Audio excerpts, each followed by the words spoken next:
afternoon po. Hi Miss, good afternoon. Magpapagawa sana ako ng banner sa 30 pieces na notebook with pen. When niyo po kailangan, ma'am? At saka para saan po? May product launch kasi kami 10 days para sa mga dealers namin.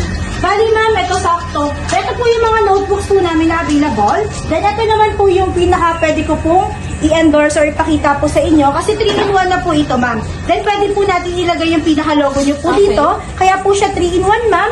Meron na po siyang sticky notes, notebook na po siya, and pen na din po siya, ma'am. Sige, okay na to. Then, ma'am, yung sa ma'am, sa banner, if 2x3 po na banner, pwede ko po siyang i-pray po sa inyo, ma'am. If kukuha po kayo ng pinaka-uniforms po. Pwede ko po kayo gawa ng proposal, ma'am. And at naman po yung 10 days, ma'am, matagal pa po yun para po. Then, may specific size na po ba kayo, ma'am? Tsaka paglalagyan po ng pinaka-banner po. Susutin lang kasi namin yung work uniform namin. Kung pwede consider, since 20,000 naman yung printing budget namin, then yung size ng banner should be 4x8 feet, then ihang lang siguro namin. Ayun, ma'am. Ito po yung sa streamers or banner po natin. Bali po, 4x8 po, ma'am. 4x8, ito times po natin siya. Times 32 po siya. Okay. Ita-times pa po natin siya sa 13 pesos per square foot. Total po is 416. Ma'am, ito po, is satin fabric na po ito. Then, kahit laban niyo po ito, hindi po ito nagpipaid po, ma'am. Unlike po sa tarpaulin, pag umaraw or umulan siya, nagpipaid po siya, ma'am.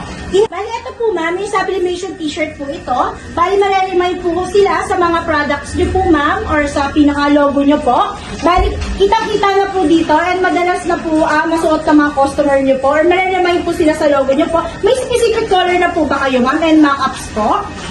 Yung preferred color kasi namin is yellow, pero since maganda itong design na to, pwede ko ba siyang palitan sa yellow? Yes, ma'am, any design or color po, may mga available 100 of design ang meron naman po kanina. Okay yun. Bali yun, ma'am, mag-give na lang din po ako ng ibang items po namin, such as ito po, ma'am, yung pinaka-bags po natin, na pwedeng lagyan ng pinaka-brand of logo nyo po, such as ito naman po mga, po natin, awards po natin. Then, ma'am, in case na busy naman po kayo, pwede ko po kayong i-video call, i-schedule po natin yung video call. Pwede ko rin naman po kayo puntahan, ma'am, in case po na busy kayo. Dala ko na rin po yung proposal, all-in quote na rin po yun, ma'am. Okay, sige. Pwedeng, sa mga sinabi mo, pwedeng paggawa ako ng official code para mapakita ko sa boss ko. Yes po, ma'am. Yes. Thank you po.